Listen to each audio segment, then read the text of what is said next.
빌립보서 1장 27절부터 30절까지 말씀입니다. 빌립보서 1장 27절부터 30절입니다. 신약성경 319페이지에 있습니다. 저와 여러분이 한 절씩 교독하겠습니다. 오직 너희는 그리스도의 복음에 합당하게 생활하라. 이는 내가 너희에게 가보나 떠나 있으나 너희가 한 마음으로 서서 한 뜻으로 복음의 신앙을 위하여 협력하는 것과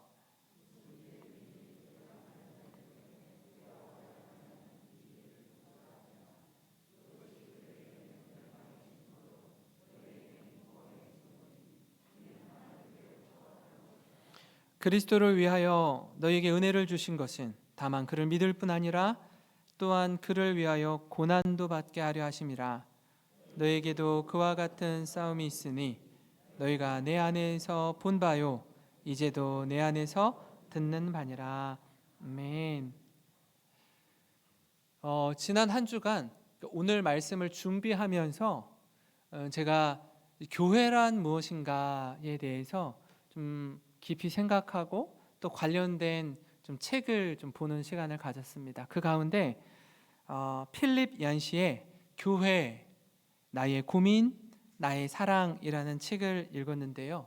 그는 교회를 생각할 때 고민도 되고 또 하나는 참 내가 사랑하는 교회입니다라고 이렇게 책 제목을 그렇게 타이틀을 정했습니다. 기독교 작가로 아주 잘 알려진 인물인데요.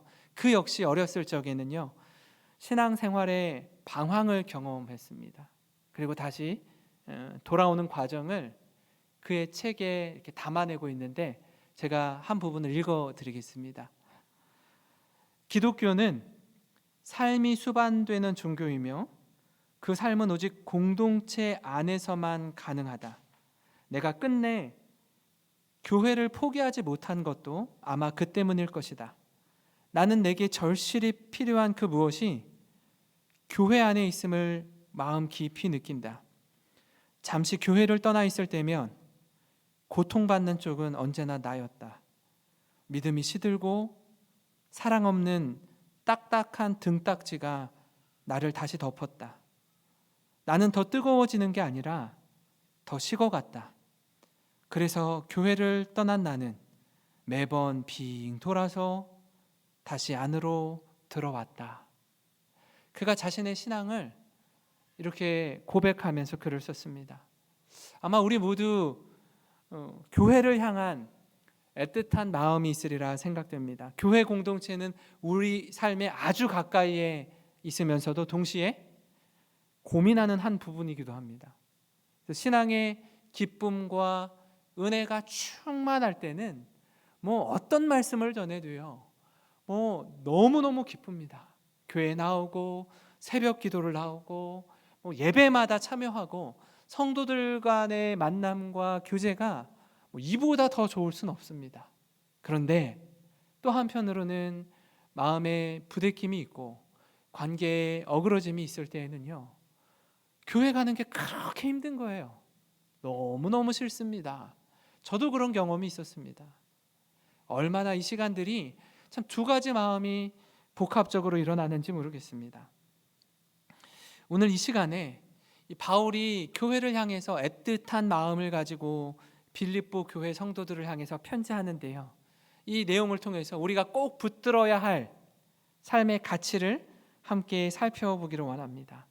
바울은요, 그가 편지 쓰는 그 하나하나의 내용마다 교회를 얼마나 사랑하는지, 그 교회를 향한 사랑 가득한 마음을 우리가 느낄 수 있습니다. 교회란 세상으로부터 부름받은 공동체인 동시에 세상을 향해 보냄받은 공동체이기도 합니다. 그렇기에 복음에 합당한 삶을 살아야 할 이유에 대해서 그가 이렇게 가르칩니다. 이것이 우리가 부르심을 받은 이유요, 소명이라는 겁니다. 우리가 그리스도인답게 또 복음에 합당한 삶을 살아야 할 이유를 함께 나누고자 하는데, 그 첫 번째는 믿음 안에서 하나됨을 이루는 삶이다라는 거예요. 그리스도인의 삶을 통해서 선한 영향력이 흘러 넘치기를 원하는 그 마음으로 바울이 편지합니다. 그러려면 교회라는 공동체가 한 마음과 한 뜻으로 마음을 모아야 된다라고 이야기하고 있습니다. 오늘 읽은 27절 말씀을 쉬운 성경으로 보면 이렇게 바울이 이야기합니다. 여러분은 그리스도의 기쁜 소식을 들은 자로서 하나님께 영광 돌리는 삶을 살도록 하십시오.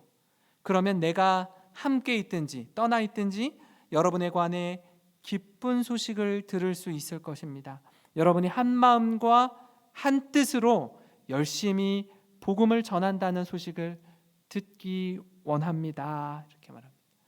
복음을 들은 사람은요, 복음에 합당한 생활을 해야 된다고 하는데, 쉬운 성경에서는 이 복음에 합당한 생활을 하나님께 영광 돌리는 삶으로 번역하고 있습니다. 한 마음과 한 뜻이 되어서 열심히 복음을 전하는 교회, 그 교회의 소식 들으면 너무너무 기쁠 것 같습니다 라고 바울이 이야기하는 거예요. 교회는요, 모두 다 나는 죄인입니다 하는 사람이 모인 공동체가 교회입니다.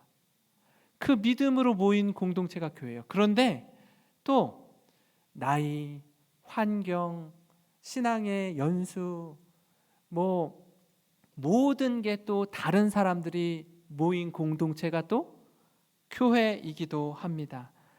그렇기에 이렇게 다양한 사람들이 모인 공동체가 한 마음을 이룬다, 한 뜻을 지켜나간다 라는 게 여간 어려운 게 아닙니다. 100명의 성도가 모인 교회는요, 100가지의 의견을 가지고 있어요. 1000명의 성도가 모인 교회는 1000가지의 의견이 있습니다. 그러니 이리 삐그덕 저리 삐그덕 하지 않겠습니까? 여러 가지 잡음도 나고 어려움이 있습니다.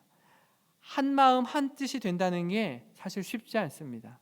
이게 가능하려면 복음을 중심으로, 하나님의 말씀을 중심으로 서로 조금 내 생각과 맞지 않아도 양보하고 배려하고 섬겨야 가능합니다.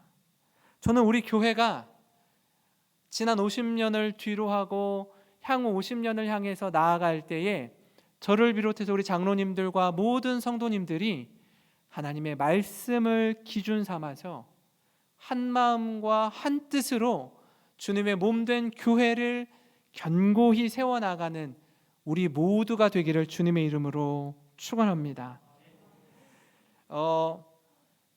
제가 짧은 동시 하나를 좀 소개시켜 드리려고 하는데요, 제가 이걸 읽고 많이 울었습니다. 한번 들어보시기 바랍니다. 김영환 씨의 울 곳이라는 동시인데요, 이렇습니다. 할머니 어디 가요? 예배당 간다. 근데 왜 울면서 가요? 울려고 간다. 왜 예배당 가서 울어요? 울 데가 없다. 제가 이 시를 처음 들었을 때 2003년도 저희 가정이 어려움을 겪을 때 제가 어디 하소연할 데도 없고요, 내 상황을 주저리 말할 사람도 없고 빈 교회당에 가서 정말 통곡하면서 울었던 때가 생각이 나더라고요. 기도실에 엎드려서 펑펑 울면서 기도했던 그때가 생각났습니다. 제가 교회에 이렇게 주중에 있으면 몇몇 집사님들, 권사님들이 교회를 찾아올 때가 있어요. 그럼 제가 묻습니다. 집사님 어쩐 일로 오셨어요? 그러면 이 집사님이 기도하러 왔습니다 그러는 거예요.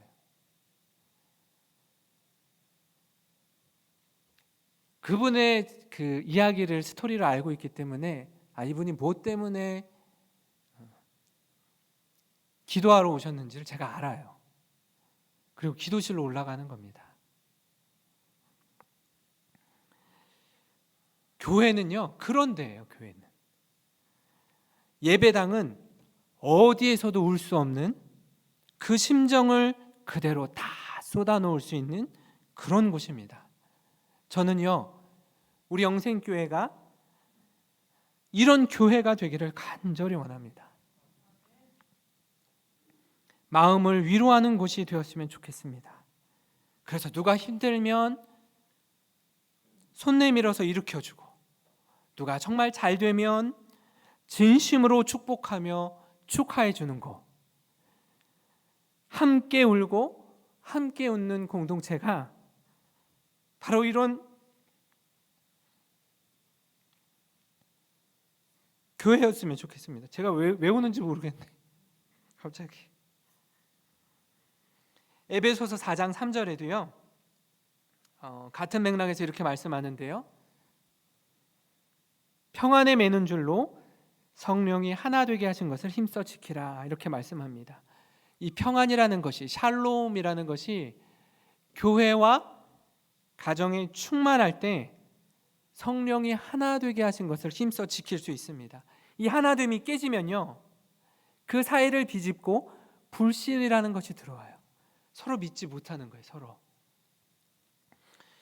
우리 교회가 이 성령이 하나 되게 하신 것을 힘써 지키는 교회 되도록 함께 기도했으면 좋겠습니다. 그래서 자꾸 사탄이 틈을 비집고 이간질시키고 불협화음을 내고 평안을 깨려고 할 때 성령 하나님, 우리 교회의 하나됨을 지켜주십시오. 붙들어 주십시오. 그래서 그 은혜를 구하며 하나됨을 지키는 우리가 되기를 간절히 원합니다. 그래서 교회가 교회답고 성도가 성도다움을 잃지 않는 교회, 그런 교회가 아주 건강한 교회로 지역과 이웃사회를 섬기는 교회로 서게 될 줄 믿습니다. 그런가 하면 복음에 합당한 삶이란 상황을 뛰어넘는 믿음의 삶을 가리킵니다. 호사다마라는 말이 있어요.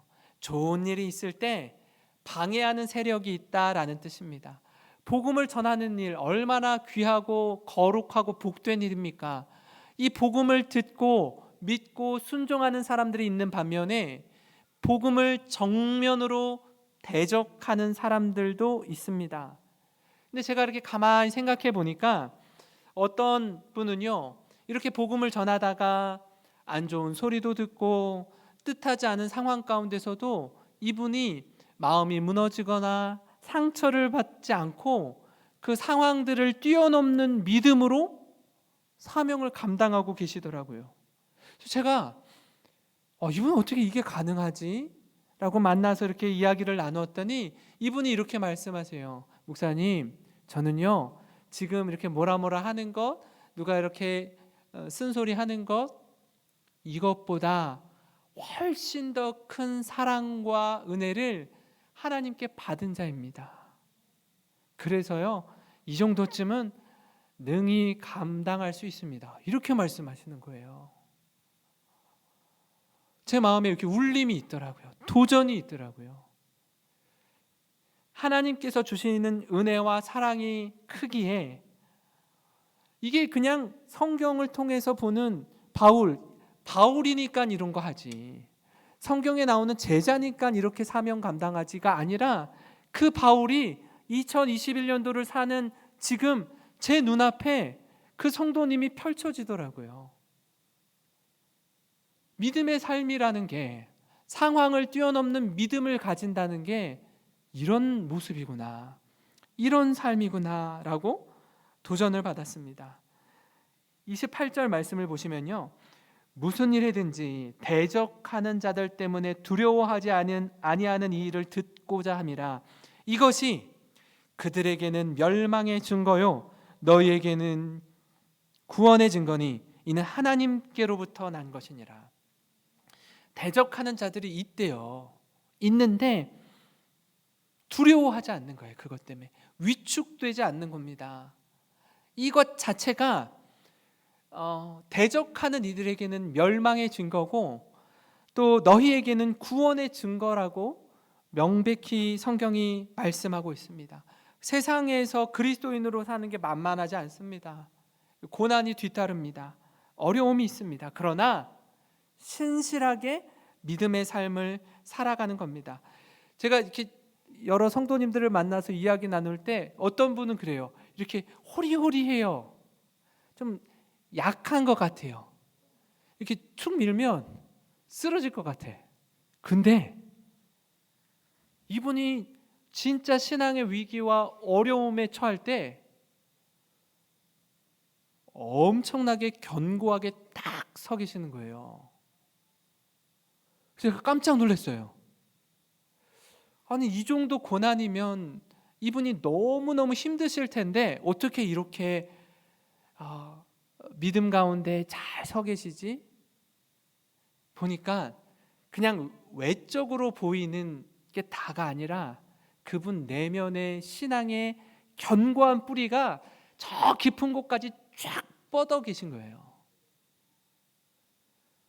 이까짓 것 하고 넘기시는 거예요. 다시 일어나는 겁니다.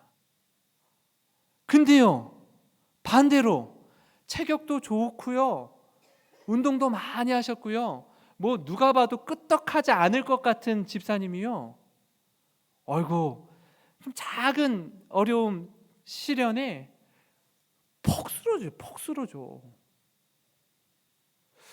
아니, 왜 이 상황들에 대해서 이렇게 믿음으로 이 상황을 극복해 나가지 못하실까?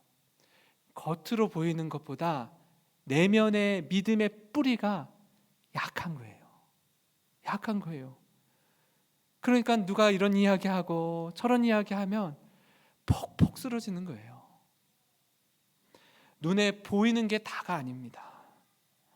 신앙의 뿌리를 깊이 그리고 든든히 내려서 어지간한 시련과 고난엔 흔들리지 않는 우리 영생교회 모든 교우들 되시기를 간절히 바랍니다. 10월의 어느 멋진 날에라는 노래가 있습니다. 이 노래는요, 결혼식장에 가면 많이 들을 수 있어요. 제가 여러 차례 결혼식장에 가서 이렇게 보면은 축가로 많이 불러주는데요, 그 마지막 부분을 이렇게 들으면 이런 내용이 있습니다. 제가 한번 읽어드릴게요. 널 만난 세상 더는 소원이 없어. 바램은 죄가 될 테니까. 이런 가사가 있습니다. 너 하나로 족하다는 거예요. 너의 존재 외에 더 바라는 게 없다라는 거예요. 모두 다 이런 마음으로 결혼하셨죠. 근데 이 시간이 지나면서 이 마음이 자꾸 바뀌지 않습니까? 특히 이 부모 자녀 관계, 부부 관계에서 바램은 죄가 되는데 자꾸 바라는 거죠. 부모님들은 어떻게 하죠?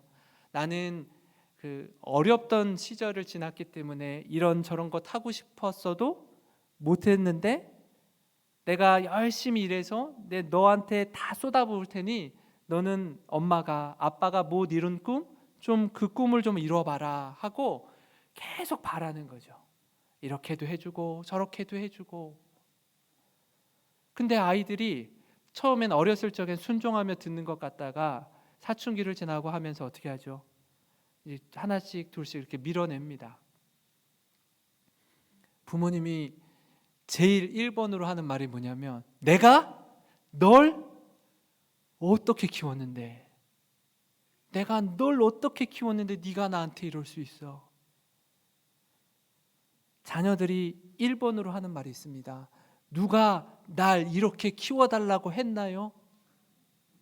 누가 날 이렇게 해달라고 했냐고요? 하고 대들어요. 그리고 다툽니다. 마음이 상해요. 너무 많이 바래서 그래요. 부부간에도 마찬가지죠. 부부간에도 바램은 죄가 될 테니까 널 만난 세상 더는 소원이 없다라고 해놓고 계속 소원이 있는 거죠. 이렇게 해줬으면 좋겠고 저렇게 해줬으면 좋겠고. 이 배우자의 약점이 보일 때가 있지 않습니까? 약점이 보면 어떻게 하죠? 하나님께서 이 약점을 내가 채우라고 부부가 되게 하셨구나. 서로 도우라고, 협력하라고 하나 되게 하셨구나. 이렇게 받으시고 결혼하셨을 거예요. 그런데 시간이 지나면서 어떻게 해요? 그 약점을 계속 더 부각시키는 거죠. 왜 이것밖에 못하냐고, 왜 이것밖에 안 되냐고 말하는 거죠. 그래서 어떻게 해요? 서로 다툽니다. 나 따라다니는 저 옆집 오빠랑 결혼했어야 됐는데 내가 당신 만나가지고 내 이 고생을 하네, 이 고생을. 제가 늘 아내한테 감사하고 살아요. 저를 구제해줘서. 그런 마음으로 우리가 좀 살아야 되는데 잘 안 되는 거예요. 왜요? 자꾸 바라기 때문에. 더. 교회에서도 마찬가지입니다. 교회에서도요. 서로에게 자꾸 바라는 거예요. 이게 섭섭하고 저것 때문에 상처받고. 그래서 교회 안에서도 다양한 사람들이 모여있는 공동체인데 얼마나 마음이 힘들겠습니까? 우리 좀 기억했으면 좋겠어요. 많은 걸 바라지 마세요. 그저 우리가 있는 자리에서 내가 맡은 사역을, 사명을 신실하게 감당하는 겁니다. 바라면 바랄수록요, 실망만 커지게 된다라는 거예요. 근데 그런 가운데서도 어떤 성도님들은 아무렇지도 않게 자기가 맡은 일을 묵묵하게 감당하시는 성도님이 계십니다. 그런 분들을 만나면요, 야, 이분은 진심으로 교회를 사랑하는구나, 주님을 위해서 자신의 삶을 드리는구나, 이렇게 고백하면서 나아가는 거예요. 여러분, 시편 34편 19절 말씀을 좀 기억하셨으면 좋겠는데요, 함께 읽겠습니다. 의인은 고난이 많으나 여호와께서 그의 모든 고난에서 건지시는도다. 이 믿음의 길을 걷는다는 것, 하나님 앞에서 의로운 자로 살아가는 가운데 고난이 있어요. 고난이 있습니다. 그런데 꼭 기억하셔야 되는 건 하나님 여호와께서 그의 모든 고난에서 건지시는 분이라는 사실을 믿으시기 바랍니다. 그때 흔들림이 없는 거예요. 그때 믿음의 뿌리를 견고하게 내릴 수 있는 겁니다. 우리가 지금 복음에 합당한 삶에 대해서 함께 나누고 있는데요, 첫 번째로는 믿음 안에서 하나됨을 이루는 삶이다 라고 말씀드렸고요, 둘째로는 상황을 뛰어넘는 믿음의 삶이다 라고 함께 나누었습니다. 이어서 복음에 합당한 삶이란 믿음이 행함으로 증명되는 삶이다 라는 거예요. 29절을 쉬운 성경으로 보시면요, 같이 한번 읽어보겠습니다. 시작. 하나님께서는 여러분에게 그리스도를 믿는 특권뿐만 아니라 그리스도를 위해 고난받는 특권도 주셨습니다. 이 두 가지 모두 하나님께는 영광이 되는 것입니다. 하나님 우리에게 은혜를 베풀어 주셨는데 믿음을 선물로 주셨습니다. 근데 그 믿음만 주신 것이 아니라 믿는 자가 감수해야 할 고난이라는 특권도 주셨다라는 거예요. 은혜는 붙들고 고난은 피하는 게 아니라, 은혜 받았으면, 믿음을 선물로 부여받았으면 이제 어떻게 해요? 성장하는 겁니다. 성장하는 거예요. 어린 아기가 태어나면 어떻죠? 아무것도 할 수 있는 게 없습니다. 그저 우는 것밖에 없어요. 배가 고프면 울고, 기저귀를 갈아야 되면 울고, 뭔가 불편하면 울고, 잠에서 깨면 울고. 그런데 5년이 지나고 10년이 지나면 어떻죠? 아이가 점점 성장합니다. 음식도 자기 손으로 스스로 먹을 줄 압니다. 뛰어다니고 걸어다니고 자신이 스스로 옷도 입습니다. 그런데요, 제가 신방하면서 어떤 분은 이렇게 말씀하시는 분 계세요. 목사님, 저 신앙생활한 지 10년 됐는데 아직 초신자예요. 아직 뭘 몰라요. 저는 아직 어려요. 신앙적으로 미숙해요. 5년이 지나고 10년이 지나고 15년이 지났는데 어떻게 초신자로 계시면 안 되죠. 성장해야죠. 기도하는 법도 어떻게 하는지 모르고, 찬송가도 하나도 모르고, 뭐가 뭔지 모르게 시작을 했지만 시간이 지나면 어떻게 해요? 하나하나 알아가고 스스로 소리를 내어서 기도도 하시고, 또 믿음의 공동체에 함께 참여도 하고, 예배의 자리를 사모하며 나오고, 여전히 어린 아이의 신앙에 머물러 계시면은 안 되죠. 성장하셔야 됩니다. 그래서 이전에는 이것 때문에 상처받았고 저런 말에 상처받았고 했다면 10년, 20년이 지나면 어떻게 해요? 그런 것에 쉽게 흔들리지 않는 견고한 나무가 되셔야 됩니다. 이 모든 과정에서 고난이 우리에게 유익의 재료로 삼아졌으면 좋겠어요. 고난은 고난대로 다 당하고 남는 건 하나도 없고 그러면 안 되지 않습니까? 고난이 다 유익한 건 아니에요. 고난이 무조건 유익한 거라면 제가 우리 성도님들께 이렇게 여쭐 거예요. 고난 받으지 않으신 분 한번 손들어 보세요. 여러분 고난 받으셔야 됩니다. 여러분 고난이 유익인 줄 믿으시기 바랍니다. 이렇게 설교할 거예요. 그런데요, 고난은 고난대로 다 받고 남는 건 하나도 없고 만신창이가 되는 경우도 있다라는 거예요.